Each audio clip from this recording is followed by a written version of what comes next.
শুভ সকাল প্রিয় দর্শক, আমন্ত্রণ জানাচ্ছি সবাইকে চ্যানেল 24 এর নিয়মিত স্বাস্থ্য বিষয়ক আয়োজন প্ল্যানেটারি হেলথ একাডেমি সুস্থ থাকুন প্রতিদিন পাওয়ার্ড বাই কেপিজি স্পেশালিস্ট হাসপাতাল কাশিমপুর গাজীপুরে। আমি ডাক্তার সাদিয়া সুলতানা আপনাদের সাথে আছি।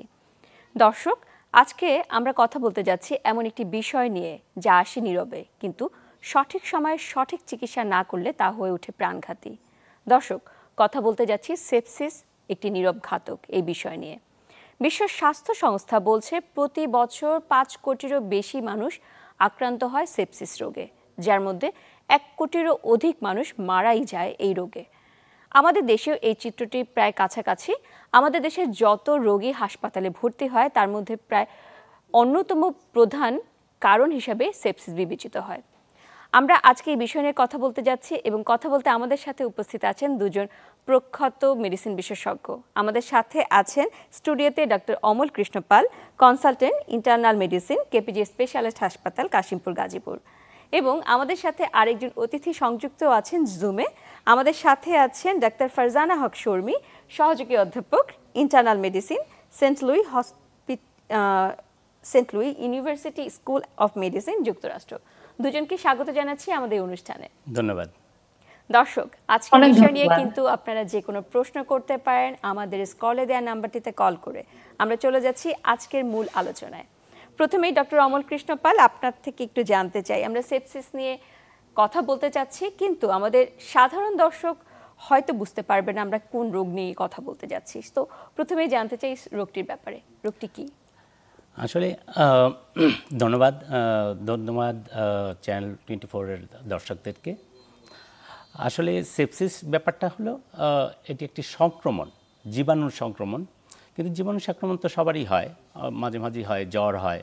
কিন্তু এইখানে এটা একটু ব্যতিক্রম ওই জায়গাটায়, সেটা হলো যে এটা একটা জীবনের ঝুঁকি, মৃত্যুর ঝুঁকি আছে, এইরকম একটা অবস্থা হয়, যেটা এই জীবাণু আক্রমণের কারণে শরীরের যে ইমিউনি সিস্টেম মানে প্রতিরক্ষা ব্যবস্থা যেটা, সেটা অনিয়ন্ত্রিত হয়ে যায়। এই অনিয়ন্ত্রিত হওয়ার কারণে শরীরে একটা প্রতিক্রিয়া দেখায়, যেই প্রতিক্রিয়ার কারণে শরীরের বিভিন্ন অঙ্গ বিকল হতে থাকে এবং পরে দেখা যায় রোগী মৃত্যুর দিকে পতিত হয়। এই জন্য এটা সেপসিসটা খুবই গুরুত্বপূর্ণ, খুব তাড়াতাড়ি জানাটা। অবশ্যই। তো আমাদের সাধারণ যারা রোগী আছে তারা হয়তো জানবেও না যে তাদের সেপসিস হয়েছে এবং সেপসিসটি কেন হয়েছে, সেই ব্যাপারেই ডাক্তার ফারজানা হক শর্মী আপনার কাছে একটু জানতে চাই।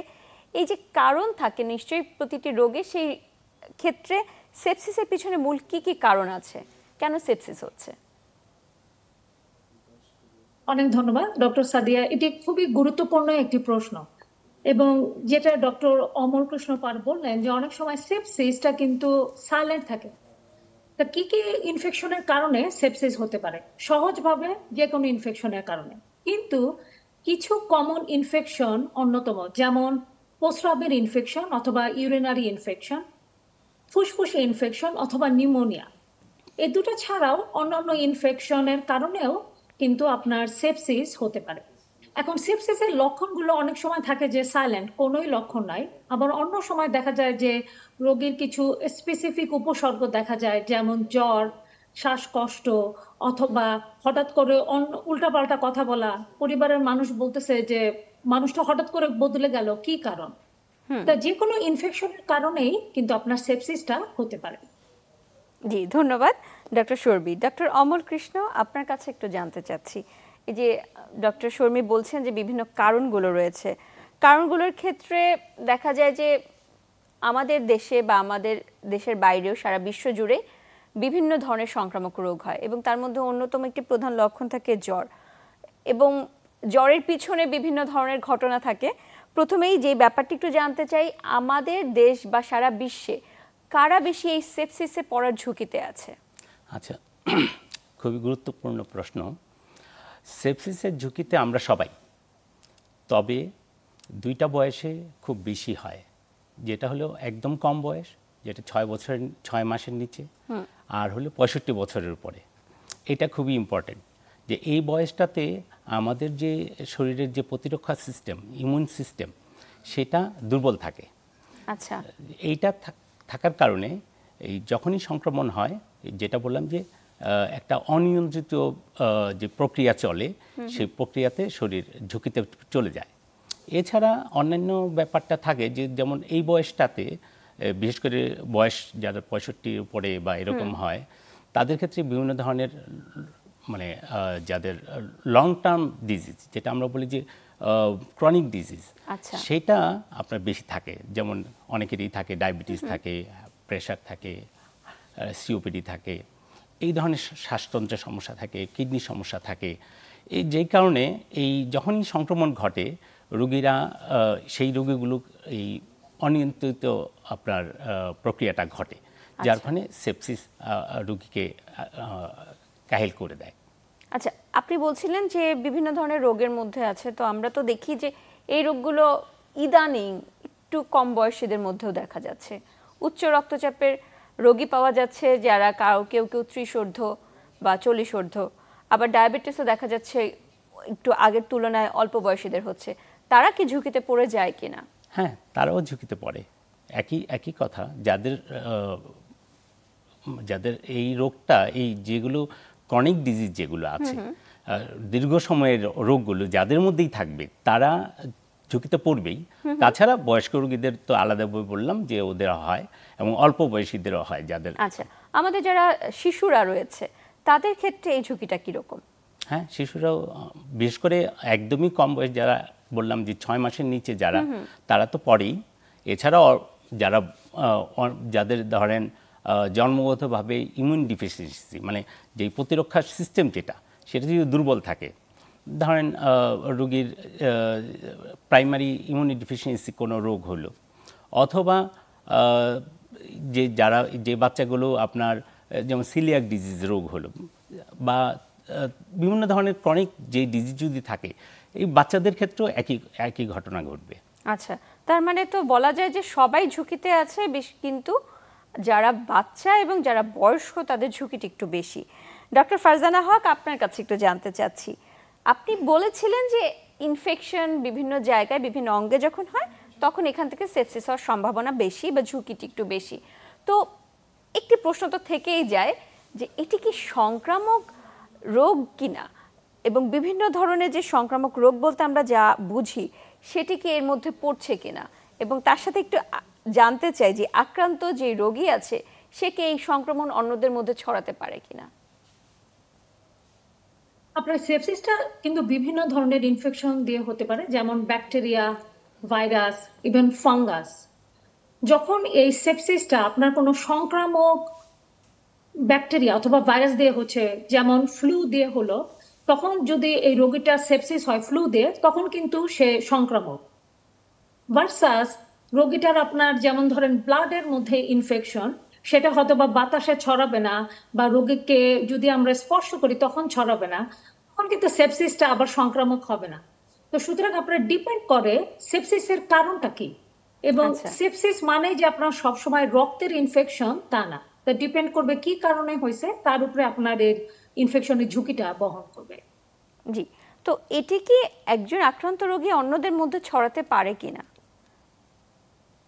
যদি আপনার এটা একটা ইনফেকশন, যেটা আপনার ধরেন কোনো ভাইরাস বা ইনফেকশন যদি ছড়ায়, সেটা কিন্তু ছড়াতে পারবে। এই কারণে আপনি দেখবেন অনেক সময় যে আপনি যখন আইসিইউতে যান, ওরা আপনাকে বলবে যে আপনার মাস্কটা পরতে হবে অথবা একটা গাউন পরতে হবে। কারণ হয় কি, না হলে হয়তো বা আপনি ওই রোগীটাকে দেখতে গেলেন আইসিইউতে, এবং একটা ওই ইনফেকশনটা আপনি নিয়ে আসতে পারেন বাসাতে। তো কিছু কিছু ক্ষেত্রে কিন্তু এটা ছড়াতে পারে, এবং এ কারণেই আপনি যখন কোনো একটা সেপসিসের রোগী দেখতে যাবেন, অথবা ইন জেনারেল আমরা যদি সেপসিসটাকে কন্ট্রোল করতে চাই, তার মানে আমাদের ইনফেকশন কন্ট্রোল করতে হবে।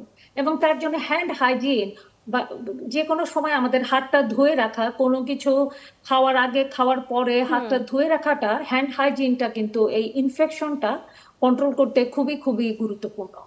জি, ধন্যবাদ। একটি প্রসঙ্গ না জানলেই নয়, তা হচ্ছে আপনি যুক্তরাষ্ট্রে কাজ করছেন, ডক্টর অমল কৃষ্ণ আপনি করছেন বাংলাদেশে। তো আমাদের দেশে যে প্রেক্ষাপট সেটি যুক্তরাষ্ট্রের মতো নয়। যেই কথাটি ডক্টর ফারজানা শর্মী বলছিলেন যে হ্যান্ড হাইজিন মেনটেন করতে হবে, মাস্ক পরতে হবে, এবং বিশেষ করে আলাদা ধরনের কিছু প্রোটেক্টিভ যন্ত্রপাতি এবং প্রোটেক্টিভ কাপড় পরে যেতে হবে, আমাদের দেশে তো যারা রোগী আছে সেই রোগীকে দেখার জন্য রোগীর অ্যাটেন্ডেন্ট বা রোগীর আত্মীয় স্বজন চলে যায় হাসপাতালে। এই যে একটি বড় সংখ্যক মানুষ হাসপাতালে যাচ্ছে রোগীকে দেখতে, এটি কি সংক্রমণ রোগ ছড়ানোর পিছনে কোনো রকম ভূমিকা পালন করতে পারে কিনা? ডক্টর ফারজানা, আপনার অভিজ্ঞতা থেকে একটু জানতে চাই, এরপর আমি চলে যাব ডক্টর অমল কৃষ্ণ তার কাছে। অবশ্যই।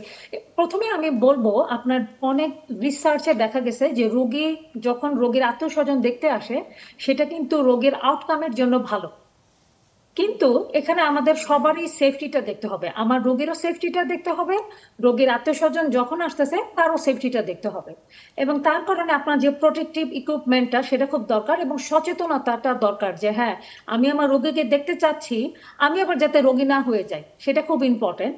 এবং আমার কাছে মনে হয় যে এই অনুষ্ঠানের মাধ্যমে আমরা আশা করতেছি যে এমন আপনার সচেতনতা ছড়াতে পারবো আমাদের সবার মধ্যে। সুতরাং এই জিনিসটা বোঝাটা খুবই দরকার। এবং ইউএসএ তে আমি প্রেক্ষাপটে সেটা বলবো যে এটা আপনার হসপিটালে এরা খুবই স্ট্রিক্ট একটা পলিসি মেনটেন করে। এখানে আপনার কোনো ব্যারিয়ার নাই যে 2 জন আসবে নাকি 5 জন আসবে রোগীকে দেখতে, কিন্তু যে কজনই আসুক না কেন তাদেরকে সেই আপনার গাউনটা পরতে হবে, গ্লাভস পরতে হবে, মাস্ক পরতে হবে সেই রোগীটা দেখতে যাওয়ার আগে। জি, ধন্যবাদ। ডক্টর অমল কৃষ্ণ পাল, আপনার কাছে জানতে চাই আমাদের দেশে আসলে কি করতে হবে এবং আমাদের দেশে যে সংক্রমণ হচ্ছে তার পিছনে কি কোনো ভূমিকা পালন করে কিনা এই আত্মীয় স্বজনের যে ভিজিটটি, আমি আমাদের দেশের কালচার হিসেবে জানতে চাই। হ্যাঁ, সুন্দর প্রশ্ন। ব্যাপার হয়েছে যে আমাদের দেশে যেটা সচেতনতা খুবই কম, এখন আমরা মনে করছি যে এই অনুষ্ঠানের মাধ্যমে আমরা এটা তুলে ধরছি। হ্যাঁ, কারণ হলো যে রুগী যখন ভিজিট করে ডেফিনেটলি এখানে ঘটনা ঘটে যে ক্রস রিয়াকশন হয়, মানে ইনি যিনি দেখতে আসলেন উনি দিয়ে যাচ্ছেন অথবা উনি নিয়ে যাচ্ছেন। এই জিনিসটা আমাদের আর এর চাইতেও আরও সাথে সাথে দেখা যায় যে কিছু খাবারও নিয়ে আসছেন যেগুলো রোগীকে দিয়ে যাচ্ছেন, এখানেও কিছুটা ইনফেকশন ছড়ানোর ঝুঁকি থেকে যায়। আমাদের সচেতনতা বাড়াতে হবে, সবাইকে জানতে হবে। হ্যাঁ, রোগী দেখতে আসবে, একটা টাইম ফ্রেমের মধ্যে আসবে এবং রোগীকে দেখে খুব দ্রুত চলে যাওয়াটা খুব জরুরি। আর আমাদের এই জিনিসটা আমাদের আরও সচেতনতা বাড়ানোর জন্য হাসপাতালের আরও একটু কার্যক্রম বাড়াতে হবে যেটা রোগীকে সহযোগিতা করবে। জি, ধন্যবাদ। আমি আবার চলে যাচ্ছি ডক্টর ফারজানা হক আপনার কাছে। এই যে সংক্রমণ থেকে পরবর্তীতে সেপসিস হচ্ছে, এই সেপসিস হওয়ার যেই প্রক্রিয়াটা, সেই প্রক্রিয়াটা সম্পর্কে জানতে চাই যে কিভাবে বিভিন্ন অঙ্গ প্রত্যঙ্গ আক্রান্ত করে এবং কিভাবে বুঝতে পারবে বা কোন লক্ষণ থেকে বুঝতে পারবে যে এই অঙ্গ প্রত্যঙ্গগুলো আক্রান্ত হচ্ছে। আমাদের সৃষ্টিকর্তা আমাদেরকে বডির যে প্রোটেক্টিভ মেকানিজমটা দিছে, যে কোনো একটা ইনফেকশন আসলে কিন্তু আমাদের শরীর লড়াই করা শুরু করে, ন্যাচারাল এটা। এবং সেই লড়াইটা যখন শুরু করে তখন হয় কি, ইনফেকশনটা হয়তো বা অতিরিক্ত লড়াইয়ের ফলে অনেক বেশি রাসায়নিক পদার্থ তৈরি করে, যেটা আলটিমেটলি তখন আবার শরীরকে আপনার ক্ষতি করে কিছু কিছু রাসায়নিক প্রক্রিয়ার কারণে। তার সেপসিসটাকে আমরা যদি সহজভাবে বলি, সেটা হচ্ছে যে আমাদের শরীর যখন কোনো ইনফেকশনের শিকার হয়, আমাদের শরীর আমাদেরকে প্রোটেক্ট করতে চায়, লড়াই করা শুরু করে, কিন্তু আলটিমেটলি সেটা তখন অতিরিক্ত মাত্রায় হয়ে যাওয়ার কারণে শরীরই শরীরকে ক্ষতি করে। এটা খুব সহজ ভাষায় বললাম। এবং সেটা কি হয়, যখন আমাদের এই সেপসিসটা হয় তখন আমাদের যে শরীরের শিরা উপশিরাটা সংকুচিত হয়ে যায়, যার কারণে রক্তটা যেটা আমাদের শরীরে অক্সিজেন বহন করে সেটা তখন অনেক কমে যায়। এবং আমাদের অক্সিজেন যখন যাবে না, আমাদের যে মস্তিষ্ক, হার্ট, কিডনি, সব ইম্পর্টেন্ট অঙ্গ প্রত্যঙ্গ কিন্তু এই ব্লাডের কারণে, অক্সিজেনের কারণে চলে। যখন সেটা আপনার ব্যাধিগ্রস্ত হয় তখন আলটিমেটলি হয় যে আপনার রোগীটা হঠাৎ করে হয়তো বা কনফিউজড হয়ে গেল, কথা বলতেছে না, অথবা তার প্রস্রাব অনেক কমে গেছে, সে হঠাৎ করে অনেক বেশি বমি করতেছে, তার গায়ে অনেক জ্বর, এই ধরনের উপসর্গগুলো দেখা যেতে পারে। এখানে আবার অবশ্যই মনে রাখতে হবে, যেটা ডক্টর অমল বললেন, যে সবারই হতে পারে সেপসিস, কিন্তু যারা আপনার রিস্ক ক্যাটাগরিতে, যেমন ধরেন আমাদের আত্মীয় স্বজন যাদের ডায়াবেটিস আছে, কারো যদি ক্যান্সার থাকে, কেউ যদি ক্যান্সারের ওষুধ খান, তাদের ক্ষেত্রে কিন্তু হয়তোবা দেখা গেল যে এই উপসর্গগুলো ঠিক মতো দেখা দিচ্ছে না, তাদের হয়তোবা জ্বর হচ্ছে না, সুতরাং তাদের ক্ষেত্রে যদি মনে করে আত্মীয় স্বজন যে না লোকটাকে একটু ডিফারেন্ট লাগতেছে, এটা তো এরকম না, এই লোকটা তো এরকম মানে কথা বলে কিন্তু এখন এত বেশি কেন ঘুমাচ্ছে, আচ্ছা, এইসবগুলো কিন্তু আপনার রেড ফ্ল্যাগ হিসেবে দেখতে হবে। জি ধন্যবাদ। ডক্টর অমল কৃষ্ণ পাল, আপনার কাছে একটু জানতে চাই, ডক্টর ফারজানা হক একটি কথা বলেছিলেন যে কিছু কিছু ক্ষেত্রে লক্ষণ প্রকাশিত হয়, কিছু ক্ষেত্রে বোঝাও যায় না। এই যে বোঝা না যায় সেই ব্যাপারটি একটু জানতে চাই। বেশিরভাগ ক্ষেত্রে সংক্রমণ হলে, যেমন একটি ফ্লু হলে রোগী বাসায় থাকে, এবং এখনকার যে বর্তমান সামাজিক অবস্থা, রোগী বাসায় থাকছে, রোগীর আত্মীয় স্বজন বা সবসময় তাকে টেক কেয়ার করার জন্য একদম পাশে থাকে না। কিন্তু সেপসিসের মতো গুরুত্বপূর্ণ সমস্যাটি কখন শুরু হবে এটি বোঝার জন্য তো অবশ্যই তার অ্যাটেন্ডেন্টকে লাগবে। সেই অ্যাটেন্ডেন্ট কিভাবে বুঝতে পারে যে না এই রোগীকে আর বাসায় রাখা যাবে না, তাকে হাসপাতালে নিয়ে যেতে হবে? হ্যাঁ, সুন্দর প্রশ্ন। ব্যাপার হলো যে যে রোগীর পাশের লোকটা এবং রোগী নিজেই এই রোগ সম্পর্কে যে জানবে তখন এইটা নিয়ে ওরা চিন্তা করবে। এখন রোগটাতে যেই সেপসিস হলে পরে যেটা হয় সেটাও যে ডক্টর শর্মী বললেন যে ঘুম ঘুম ভাব অথবা কথাবার্তা তার আগের মতো নাই, এটা খুবই ইম্পর্টেন্ট। তার যে মস্তিষ্কের যে বিকৃতি ঘটেছে বা বিভ্রম ঘটেছে, এটা একটা খুবই মানে গুরুত্বপূর্ণ। তার সাথে সাথে যদি রোগীর শ্বাস প্রশ্বাস বেড়ে যায়, হ্যাঁ সেটা একটা গুরুত্বপূর্ণ বিষয়। তৃতীয় নম্বর হলো যে আপনার এই রোগীর প্রস্রাব কমে যাচ্ছে, 18 ঘন্টা ধরে তার পেশাব হচ্ছে না, এটা নজরদারিতে রাখা। তারপরে আপনার হলো যে জ্বর হতেও পারে, নাও হতে পারে, জ্বর ঠান্ডা হয়ে যাচ্ছে, এটাও একটা সেপসিসের গুরুত্বপূর্ণ লক্ষণ। বিশেষ করে ডক্টর শর্মী বললেন যে যারা ইমিউনোসাপ্রেসেন্ট ড্রাগ অথবা ক্যান্সারের চিকিৎসা নিচ্ছেন তাদের ক্ষেত্রে এই ঘটনা ঘটতে পারে, ইভেন ডায়াবেটিস রোগীদের ক্ষেত্রেও এই ঘটনা ঘটতে পারে।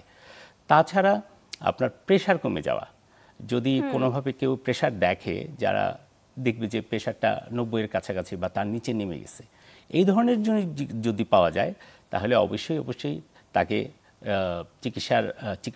চিকিৎসককে দেখাতে হবে এবং জরুরি চিকিৎসার ব্যবস্থার মধ্যে নিয়ে আসতে হবে। জি, তো এই যে আপনি বলছিলেন প্রেশার কমে যাওয়া, আমরা তো প্রেশার কমে যাওয়াকে খুব গুরুত্বপূর্ণ একটি বিষয় বলে মনে করি এবং চিন্তা করি যে তাকে ওই মুহূর্তে অবশ্যই প্রেশার বাড়ানোর জন্য কিছু ঔষধপত্র দিতে হবে। অনেকেই যে কাজটি করেন যে বাসায় স্যালাইন তৈরি করেন, খাবার যে স্যালাইনটি আছে সেটি তৈরি করেন, 2-3 প্যাকেট একসাথে খাইয়ে দেন। এই ব্যাপারটি নিয়ে একটু জানতে চাই, ব্যাপারটি কি কতটুকু বিজ্ঞানসম্মত? না, ব্যাপারটা হলো যে হ্যাঁ স্যালাইন তো শুরু করবে, কিন্তু এটা নিজে চিকিৎসা না করে বরং একজন অভিজ্ঞ চিকিৎসকের পরামর্শ নেওয়াটা খুবই জরুরি। এই সময় নিকটস্থ প্রাইমারি চিকিৎসা সেন্টার যেটা আছে, প্রাথমিক চিকিৎসা কেন্দ্রে যেতে পারে, ওনারা রোগীর অবস্থা বুঝে দরকার হলে ওনাকে উচ্চতর চিকিৎসা কেন্দ্রে রেফার করে দিবেন, এটা দরকার, খুবই জরুরি। জি ধন্যবাদ। আমি ডক্টর ফারজানা হক আপনার কাছে একটু জানতে চাই, আমাদের দেশের অবস্থা যখন আমরা বলি, আমাদের দেশের পরিসংখ্যান আমরা খুব একটা জানি না, কিন্তু আমরা দেখি যে আমাদের যারা হাসপাতালে রোগী আছে তাদের মধ্যে অনেকেই সংক্রমণটি বৃদ্ধি পেয়ে মারা যায়। কিন্তু যুক্তরাষ্ট্রতে সব কিছুই ডকুমেন্টেড, তাদের ক্ষেত্রে কি কোনো বা আপনাদের ক্ষেত্রে কি কোনো ডকুমেন্ট আছে যে কীরকম রোগী সব কিছু চিকিৎসা পাওয়ার পরেও সেপসিসে আক্রান্ত হয়ে মৃত্যুর ঝুঁকিতে পড়তে পারে? আপনার ইউএসএ তে অনেক ডাটা আছে আপনার সেপসিস নিয়ে। ইউএসএ তে 3 জনের মধ্যে হসপিটালে যখন আসে একজন সেপসিসে মারা যায় আনফরচুনেটলি, এবং হয়তোবা অনেক রোগী ভালো হয়ে বাসায় যাচ্ছে, কিন্তু কিছু কিছু রোগী পার্টিকুলারলি কেউ যদি দেরি করে আসে, হ্যাঁ ধরেন হঠাৎ করে তখন তাদের কিডনি ফেল করে গেছে, তাদের হার্ট সেপসিসের কারণে আর আগের মতো সংকুচিত হচ্ছে না, তাদের ব্রেন ভালো ফাংশন করতেছে না, আবার ওইসব রোগীগুলোর যদি ধরেন আপনার একদম অলরেডি আপনার রোগী প্রতিরোধ ক্ষমতা খুবই খারাপ, রোগীর এখানে তো আমি আপনার অনেক রোগী দেখি যাদের 90-এর উপরে বছর, এবং ওইসব বৃদ্ধ বয়স্ক রোগীগুলো যখন আসে অনেক দেরি করে আসে, এবং আপনি যেটা ফ্লুইডের কথা বললেন সেটা কিন্তু খুবই খুবই ইম্পর্টেন্ট। আমরা অনেক সময় ভাবি যে আচ্ছা রোগীর সেপসিস হয়েছে, ইনফেকশন, অ্যান্টিবায়োটিক দিতে হবে, অফকোর্স অ্যান্টিবায়োটিক খুবই দরকার, কিন্তু তার আগে কিন্তু আমাদের যে সেপসিসের যে গাইডলাইন আমরা কারেন্টলি ফলো করি সমগ্র আপনার উন্নত বিশ্বে, ইন্ট্রাভেনাস ফ্লুইড অথবা স্যালাইনটা কিন্তু খুবই ইম্পর্টেন্ট। এবং আমি বলবো যে অনেকে বলে যে অ্যান্টিবায়োটিকের আগে সেই ফ্লুইডটা যদি আমরা কারেক্ট টাইম মতো না শুরু করতে পারি, আচ্ছা, সবারই কিন্তু মৃত্যু হার বেশি হবে যারা সেপসিসের, পার্টিকুলারলি যারা রিস্ক গ্রুপ, আমাদের যারা বয়োজ্যেষ্ঠ আত্মীয় স্বজন আছে, যারা অলরেডি আপনার দেরি করে আসতেছে। সুতরাং ফ্লুইড অ্যাডমিনিস্ট্রেশনটা খুবই খুবই গুরুত্বপূর্ণ। জি, খুবই গুরুত্বপূর্ণ কিছু কথা বলেছেন আপনি, যে এই ফ্লুইড অ্যাডমিনিস্ট্রেশনটা খুবই গুরুত্বপূর্ণ। আমরা সেপসিস নিয়ে আরও কথা শুনবো, এখন কি বিরতির সময় হয়েছে। দর্শক, প্ল্যান্টারি হেলথ একাডেমির সুস্থ থাকুন প্রতিদিন পাওয়ার্ড বাই কেপিজে স্পেশালিস্ট হাসপাতাল থেকে যাচ্ছে একটা ছোট্ট বিরতিতে, ফিরব একটু পরেই, সাথেই থাকুন। বিরতির পর আবারও স্বাগত জানাচ্ছি চ্যানেল 24-এর স্বাস্থ্য বিষয়ক আয়োজন প্ল্যান্টারি হেলথ একাডেমির সুস্থ থাকুন প্রতিদিন পাওয়ার্ড বাই কেপিজে স্পেশালিস্ট হাসপাতাল কাশিমপুর গাজীপুরে। আজকে আমরা কথা বলছি সেপসিস নিয়ে এবং আমাদের সাথে দুজন অতিথি আছেন। আমাদের সাথে আছেন ডক্টর অমল কৃষ্ণ পাল এবং সুদূর যুক্তরাষ্ট্র থেকে আছেন ডক্টর ফারজানা হক শর্মী। আমরা আলোচনা করছিলাম যখন সেপসিস নিয়ে, সেপসিসের বিভিন্ন ধরনের লক্ষণগুলো শুনছিলাম একটু একটু করে, এবং কেন এত মারাত্মক সেই বিষয়টি একটু একটু করে জানছি। তো ডক্টর অমল কৃষ্ণ পাল, যখন আমাদের রোগীরা আসেন, রোগীরা বলেন যে হাসপাতালে ভর্তি হতে হবে, চিকিৎসক বলেন, তো এই বিষয়টি জানতে চাই যে এই ধরনের রোগীর ক্ষেত্রে চিকিৎসা কোথায় দিতে হবে? এটি কি ওয়ার্ডে ম্যানেজ করা সম্ভব নাকি তাকে আইসিইউতে যেতে হয়? খুবই গুরুত্বপূর্ণ প্রশ্ন। এখানে সেপসিসের যেই রোগী আসে, প্রথমে তো প্রাথমিক সেন্টারে গেল, ওইখানে ওরা একটা অ্যাসেসমেন্ট করে যেটাকে আমরা বলি কিউ সোফা, মানে quick sequential organ failure assessment. ওইখানে ওরা ওইটা অ্যাসেস করে যদি দেখে যে পেশেন্ট ওই স্কোরে 3টাতেই আছে, যেটা ওরা দেখে হলো রেসপিরেটরি রেটটা দেখে 22-এর উপরে আছে কিনা, ওরা দেখে যে কনফিউশন মানে রোগীর বিভ্রান্তিটা আছে কিনা, এবং প্রেশারটা 100-র নিচে নেমে গেল কিনা। এরকম যদি হয় এই পেশেন্টগুলোকে ওরা হাসপাতালে পাঠিয়ে দেবে। হাসপাতালে আসার পরে ইমার্জেন্সিতে আসুক, ইমার্জেন্সিতে আসলে পরে ওখানকার ডাক্তার ওকে অ্যাসেস করবে। 3টা জিনিস ওরা কালেক্ট করবে রোগীর কাছ থেকে এবং 3টা জিনিস রোগীকে দিবে। প্রথমে এইটা প্রথম জরুরি। প্রথমেই ওয়ার্ড বা আইসিইউ না, প্রথমেই প্রেশারটাকে, যেটা প্রেশারটা কমে গেল সেটাকে ঠিক করার জন্য ইমিডিয়েটলি আইভি ফ্লুইড শুরু করতে হবে। দেওয়ার জন্য আইভি ফ্লুইড দিতে হবে এবং সাথে সাথে 3টা জিনিস কালেক্ট করে নিতে হবে। 3টা জিনিস কালেকশনের মধ্যে একটা হলো আপনার পেশেন্টের ব্লাড কালচার কালেকশন করতে হবে, চেক করে দেখতে হবে তার ল্যাকটেটের অবস্থা কী। ল্যাকটেট একটা রাসায়নিক প্রক্রিয়া শরীরে জমে, যেটা দেখলেই আমরা বুঝতে পারি যে রোগীর যে অবস্থা কতটা গুরুতর। আর সাথে সাথে তার পেশাবের পরিমাণটা কেমন হচ্ছে এটা খেয়াল করবে। আর যখন এগুলো কালেক্টেড হয়ে যাবে তারপরেই অ্যান্টিবায়োটিকের প্রশ্ন আসে। রোগীর অবস্থা এবং রোগীর যে কোন এলাকায় রোগটা ইনফেকশনটা হয়েছে তার উপরে নির্ভর করে একটা ব্রড স্পেকট্রাম একটা অ্যান্টিবায়োটিক শুরু করা হয়। আচ্ছা। আর এইগুলো করার সাথে সাথে কিছু টেস্ট পাঠিয়ে দেওয়া হয় এবং তখন ওখানে অ্যাসেস করা হয় যে এই পেশেন্টটা কোথায় যাবে। যেটা কিউ সোফা করা হলো, এখানে sofa sequential organ failure assessment করবে। ওখান থেকে রোগীর অ্যাসেসমেন্ট অনুযায়ী সে কোথায় যাবে সেটা। বেশিরভাগ ক্ষেত্রেই রোগীরা সাধারণত হালকা অথবা মাঝারি ধরনের ইনফেকশন থাকে, সেপসিস থাকে, তো তাদেরকে আমরা ওয়ার্ডে চিকিৎসা করতে পারি। আচ্ছা। যেই রোগীগুলো তার হাই স্কোর হবে, সোফা স্কোর হবে, এবং আরেকটা স্কোর আছে যেটাকে বলি নিউজ স্কোর 2, যেটাকে আর্লি ওয়ার্নিং সাইন স্কোর 2, সেটা দিয়ে, সেটাও উইদাউট কোনো পরীক্ষা নিরীক্ষা ছাড়াই, শুধু আপনার রোগীর তার প্রেশার, তারপর টেম্পারেচার, পালস, অক্সিজেন স্যাচুরেশন, এগুলো দেখে আমরা একটা স্কোরিং করি। সেই স্কোর যদি দেখা যায় যে 3-এর নিচে বা 3 বা 4 আছে, সেই রোগীগুলিকে আমরা মনে করি যে হালকা অথবা মাঝারি ধরনের সেপসিস হয়েছে। আর যাদেরকে দেখা যায় যে 5 বা 7-এর মধ্যে হচ্ছে, সেই রোগীগুলিকে আর ওয়ার্ডে না রেখে আইসিইউতে, মানে আমরা বলি হায়ার ডিপেন্ডেন্সি ইউনিট, যেটা এইচডিইউ বলি, ওইখানে চিকিৎসা করা। পরবর্তীতে রোগীর অবস্থা অনুযায়ী শিখে তাকে হয়তো বা আইসিইউতে রাখতে হবে। ধন্যবাদ, খুব সুন্দর করে ব্যাখ্যা করেছেন যে কোথায় ম্যানেজ করতে হবে। ডক্টর ফারজানা হক শর্মী, আপনার কাছে জানতে চাই, আমরা অ্যান্টিবায়োটিকের কথা শুনি যে এটি সেপসিসের প্রধান অস্ত্র। আমাদের দেশে একটি সমস্যা হচ্ছে, অনেকে অ্যান্টিবায়োটিক শুরু করেন, তারা একদম নিকটস্থ ফার্মেসি থেকে কিনে এবং পরবর্তীতে হাসপাতালে যাচ্ছেন, এবং দেখা যায় তাদের ক্ষেত্রে একটা বড় সমস্যা হচ্ছে অ্যান্টিবায়োটিক রেজিস্ট্যান্স। এবং কালচার করে সেই অ্যান্টিবায়োটিকটা যখন নির্ধারিত করা হয় তখনই কিছু ঝামেলা দেখা যায়। এই ব্যাপারে একটু জানতে চাই যে আমাদের দর্শকের উদ্দেশ্যে আপনার অভিজ্ঞতা থেকে যে পরামর্শটি, কিভাবে অ্যান্টিবায়োটিক গ্রহণ করা প্রয়োজন এবং সেপসিসের ক্ষেত্রে কিভাবে অ্যান্টিবায়োটিক দিতে হবে। ছোটবেলা থেকেই আমি দেখে আসতেছি যে হ্যাঁ, আমাদের দেশের মধ্যে একটা কালচার যে আচ্ছা আমার একটু হালকা সর্দি জ্বর কাশি, আচ্ছা যাই একটু ফার্মেসি থেকে একটা অ্যান্টিবায়োটিক নিয়ে আসি, 5 দিন খেলেই ঠিক হয়ে যাবে। এখানে আমাদের মনে রাখতে হবে বেশিরভাগ ক্ষেত্রে কিন্তু এসব জ্বর ঠান্ডা কাশি যেটা আমাদের সাধারণত হয় ভাইরাস দিয়ে হয়, সেখানে অ্যান্টিবায়োটিক কোনোই কাজ করে না। সুতরাং কিন্তু যখন আমাদের এই যে আমাদের আত্মীয় স্বজন আমাদের রোগী দেশের রোগীরা যখন এই অ্যান্টিবায়োটিক গুলো খাচ্ছেন, আপনি যেটা বললেন ডক্টর সাদিয়া, অ্যান্টিবায়োটিক রেজিস্ট্যান্স কিন্তু তাদের হচ্ছে, মানে সহজ কথায় অ্যান্টিবায়োটিকটা আর ঠিক মতো কাজ করতেছে না। হচ্ছে কি আমাদের বডির যখন মানে জানে যে আচ্ছা আমি এই অ্যান্টিবায়োটিকটা বারবার পাচ্ছি, তখন আমাদের শরীরের যে প্রতিরোধ ব্যবস্থা সেটা অন্যরকম ধারণ করে, তখন আর সেই রেগুলার অ্যান্টিবায়োটিক গুলো কাজ করে না। কিন্তু এটা কিন্তু খুবই একটা খারাপ লক্ষণ, কারণ এই রোগীগুলা যখন ধরেন অনেক অ্যান্টিবায়োটিক খাচ্ছে, তার অলরেডি অ্যান্টিবায়োটিক রেজিস্ট্যান্স আছে এবং নাও এখন সে সেপসিস নিয়ে আসছে।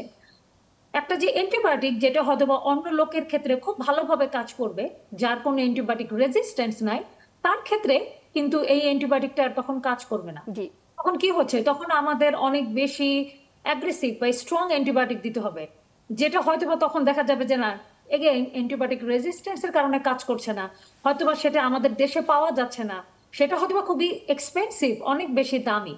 সুতরাং আমাদের দর্শক মন্ডলের কাছে আমার রিকোয়েস্ট থাকবে যে প্লিজ এখন মানে আমাদের সেই ধারণা থেকে চলে আসতে হবে যে যেন তেন সময়ে আমরা অ্যান্টিবায়োটিক যেতে না খেয়ে, যদি হ্যাঁ আমাদের এই যে সর্দি কাশি বা জ্বর যাচ্ছে না 1 দিন 2 দিন, আমরা ডাক্তারের কাছে যাই, তার সাথে কথা বলি যে আচ্ছা আমার কি অ্যান্টিবায়োটিক লাগবে কিনা। কারণ অ্যান্টিবায়োটিক খাওয়ার কিন্তু অনেক আপনার সাইড ইফেক্ট আছে, শুধু অ্যান্টিবায়োটিক রেজিস্ট্যান্স না। অ্যান্টিবায়োটিক অকারণে খেলে আমাদের শরীরের যে দেখা যায় যে লিভার বা যকৃতের উপরে প্রেসার পড়ে, বিভিন্ন ধরনের ইনফেকশন হতে পারে। সুতরাং অ্যান্টিবায়োটিক রেজিস্ট্যান্সের ক্ষেত্রে আমাদের সচেতনতা খুবই দরকার, পার্টিকুলারলি যাদের সেপসিস। জি, ধন্যবাদ।